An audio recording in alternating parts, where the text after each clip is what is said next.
Hey guys, let's go ahead and look at this and give you a few ideas on how to do this step form handout. Of course, it's always best to start off the very bottom here. Go ahead and get your name in here. And let's go ahead to the one with the cheats. That seems to make it the easiest way to do it.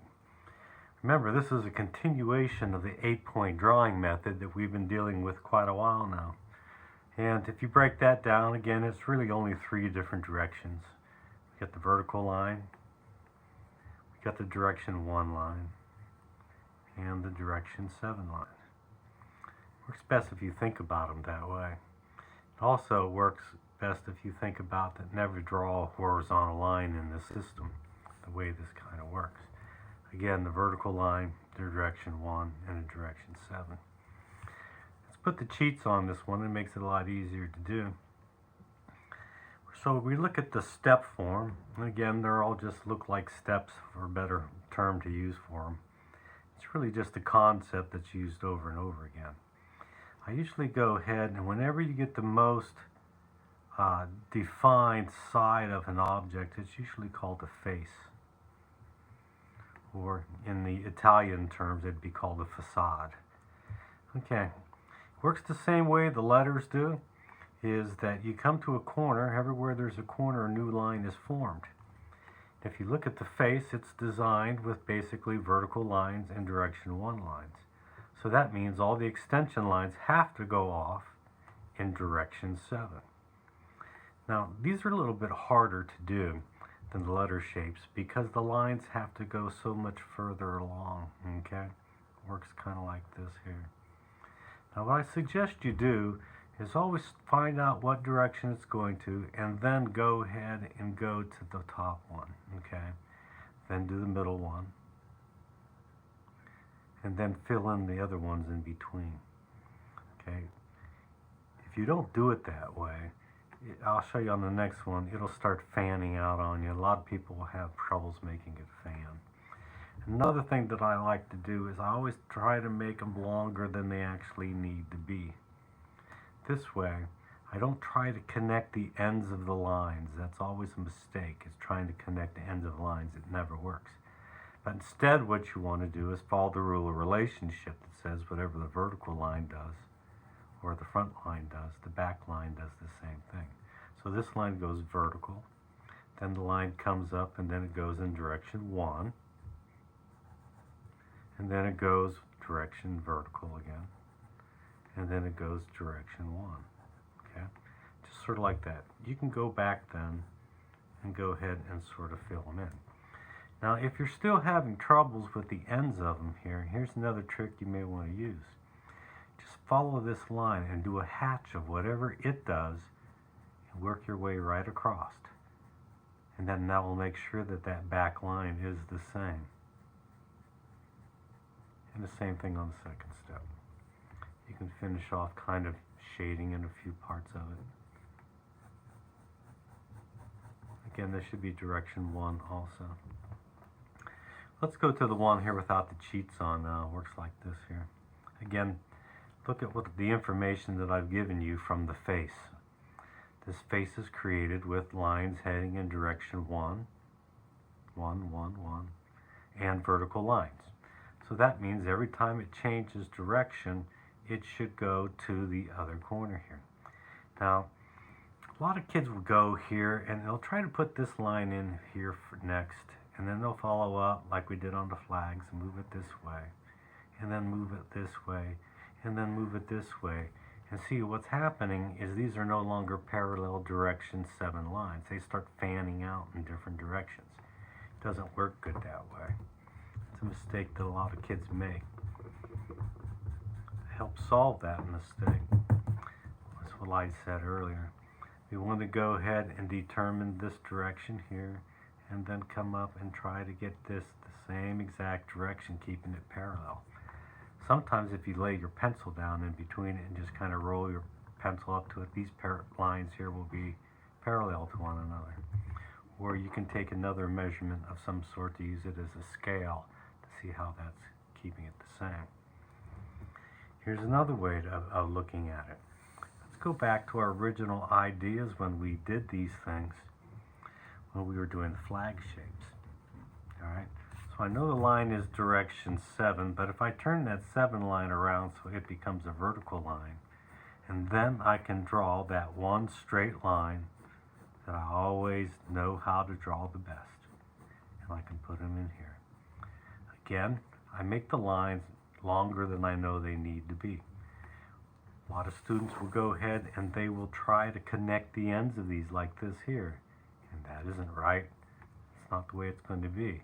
You have to follow the rule of relationships. It says this line is vertical, so that back line must be vertical. This line here is direction 1. So all the lines on it and a hatch will have to be direction 1. Then it goes vertical again. And then it comes up this way. And then you can finish it off in another direction 1. You can also do this by using the old measurement style, laying your pencil down, taking a measurement on the shaft here. And each and every one of those lines should be the same length going across. Let's ground it out a little bit. You can come back and shade these up later on. It's also good not to erase your mistakes until you've got the finished product. Going on to C here now. It's the same exact thing, it's changed direction. The face is not on the right hand side of the object, it's now on the left hand side. It's created with vertical lines and direction 7 lines. So that means the only third line left is a direction 1 line. So again, what I'm going to do here is I'm going to really extend these lines out all in direction C or direction 1. Once I get that kind of established, then I follow the rule of relationships. Vertical, vertical, 7, 7, 1, 1, and then 7. Again, it helps the air draw them first. Go ahead, hatch these in, and then you can finish them up this way. I wouldn't get too involved in trying to do an image of it here. What I am looking for is that these lines here are basically the same.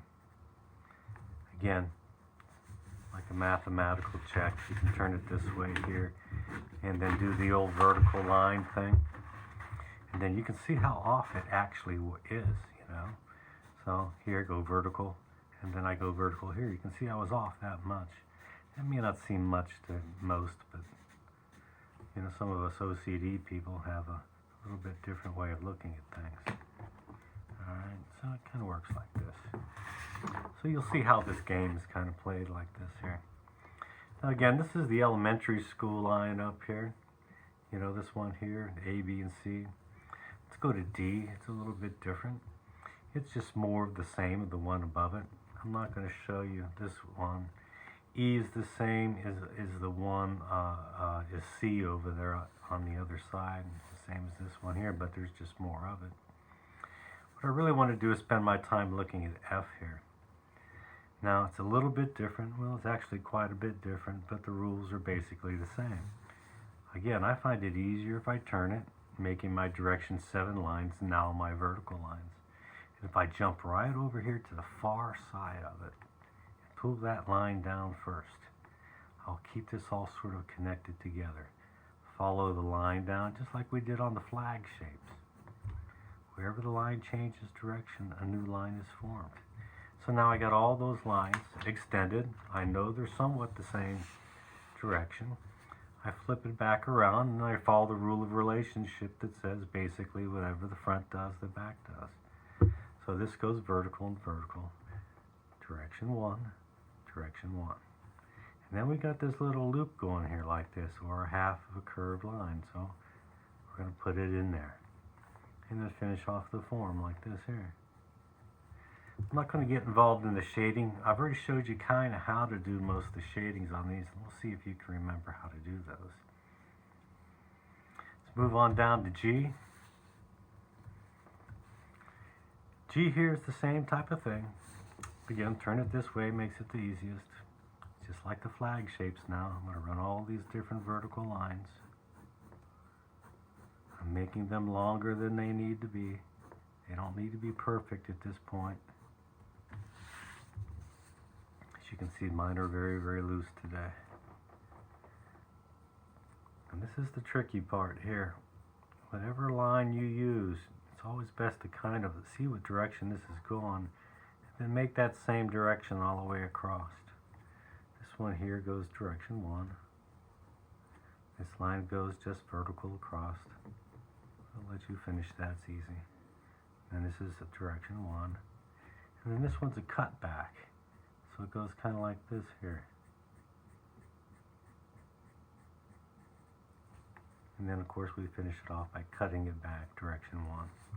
So you can see how this kind of works. And then H is sort of the same idea, the directions change. I is no more than just a combination of the G and H and the roll on F, which is right above it. Before I let you guys go on your own and finish these up, let me give you a few tricks on this here. Each one gets harder and harder and harder as it goes down, but they all just really have tricks to it. Let's look at the A here on the bottom line. Oh, by the way, everything on top there is elementary, intermediate, middle school levels. Now we're jumping into the high school level. This is going to kind of work the same way. We're going to go ahead and run the extension lines out first. Everywhere there's a change in direction, there's a new line that's going to be formed. Got the idea? Something like this here. And then what you're going to do is whatever the front line does, the back line does. Whatever the front line does, the back line does.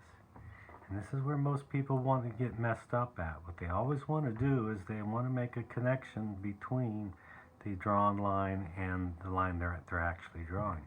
This is where you have to use your imagination. Again, whatever the front does, the back does. So the front is a J like this here. So we're going to come back here and make the same J. It just so happened that this J goes behind or is overlapped by the lip of this sort of a sled shape here. And then that's what we're doing here. It's a little off, but we'll fix that later on. So that's the way it is. This is what I like to call a J cutout, just because of the letter. The next one basically is on B. Here's the same thing, but the J is backwards. Gets us involved to the C is the next one here we're going to work on. This, of course, is an overhang. On the overhang, we're going to go ahead and line them up. Again, I like to go to the far side first. This works a little bit better. Then I go to the middle. And then I go ahead and do the other two.